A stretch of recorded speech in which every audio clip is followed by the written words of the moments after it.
Jorge Eliezer Gaitán nació el 23 de enero de 1898 en el barrio Las Cruces, en Bogotá, Colombia, en el hogar constituido por Eliezer Gaitán Otalora y doña Manuela Ayala de Gaitán.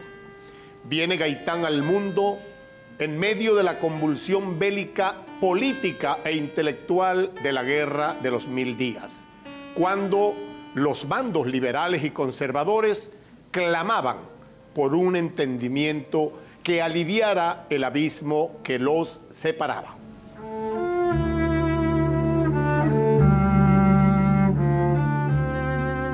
Siguió al largo siglo XIX, periodo que según él había empezado con la Revolución Francesa de 1789 y finalizaba con el comienzo de la Primera Gran Guerra Europea de 1914. Esos muy importantes o trascendentes hechos históricos fueron debatidos en su anterior trilogía. La Guerra de los 1000 días fue una guerra civil de Colombia disputada entre el 17 de octubre de 1899 y el 21 de noviembre de 1902.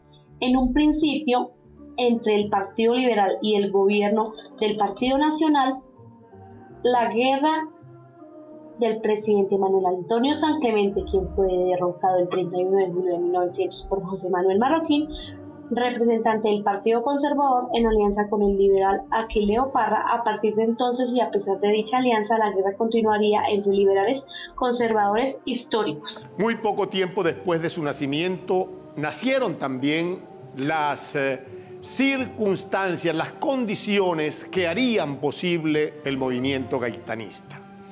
4 años más tarde, emprendiendo el siglo XX, en 1902 se dio fin a este conflicto gracias a la intervención de los Estados Unidos y a la firma del Tratado de Wisconsin.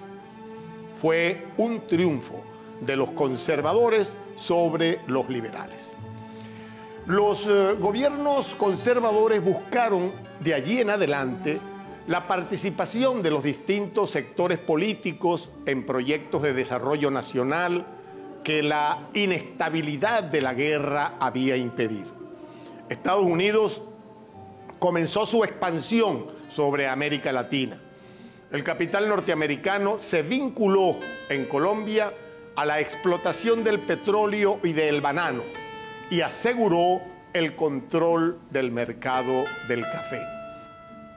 Estados Unidos entonces comenzó negociaciones con Colombia, siendo Panamá en esa época un departamento colombiano.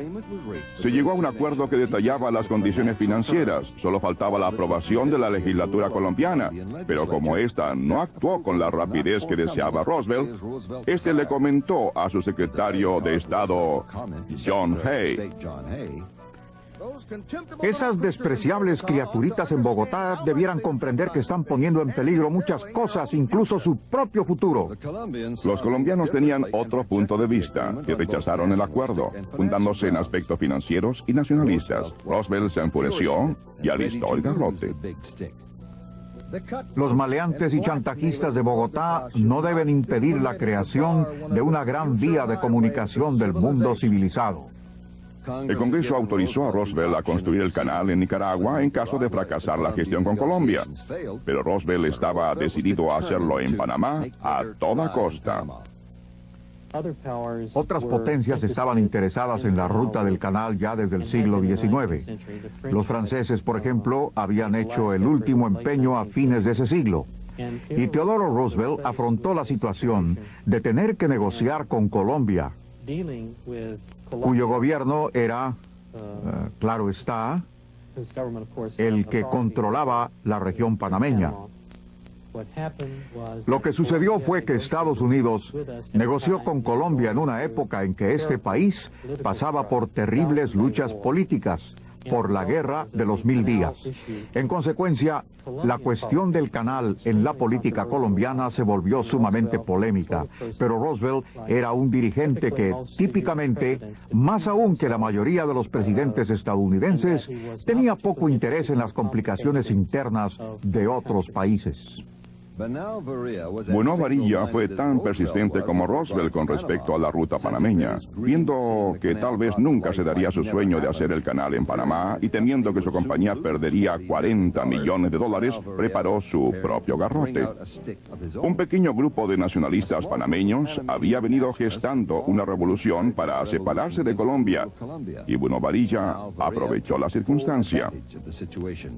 Con la ayuda de contactos norteamericanos, colaboró en la organización de un pequeño ejército de 500 soldados colombianos que puso a sueldo. Sobornó además al Departamento Panameño de Bomberos para que se unieran a su causa. Algunos creían que Roosevelt sabía de los planes de Buenos Varilla y que tal vez hasta lo alentó, pero el presidente lo desmintió. No obstante, reconoció sus sentimientos al respecto en una carta personal. Puedo decirle a usted en privado que me encantaría que Panamá fuera un estado independiente, o que lo fuera en estos momentos, pero decirlo en público sería instigar a la revuelta, motivo por el cual no puedo decirlo. El plan de Buenos Varilla se puso en práctica el 3 de noviembre de 1903 al iniciarse la revolución en Panamá. Roosevelt envió rápidamente fuerzas navales para impedir que Colombia sofocara la revolución. Y en 2 días, con la muerte de un solo hombre, los panameños proclamaron su independencia. Roosevelt no perdió un momento en reconocer la independencia de Panamá. Sus medidas fueron criticadas por la prensa norteamericana e internacional, por los congresistas y por muchos otros. El secretario de Guerra, Elihu Root, le envió al presidente una carta diciéndole: le han acusado de seducción, pero usted ha probado concluyentemente que es culpable de violación. Un periódico de Illinois comentó acerca del caso de Panamá. Es uno de los episodios de mayor desprestigio en nuestra historia. Desde la perspectiva de Roosevelt, el garrote había sido usado con justicia y eficacia, pero en opinión de los países latinoamericanos, las medidas de Roosevelt representaban un ejemplo más del abuso yanqui. El país le dio emprendimiento a un amplio programa de inversiones, incluyendo en él la suma del dinero que Estados Unidos canceló como indemnización por la pérdida de Panamá. Se construyeron carreteras y vías férreas, se mejoró la red eléctrica y el sistema de comunicaciones. Para ello fueron empleados 40.000 trabajadores.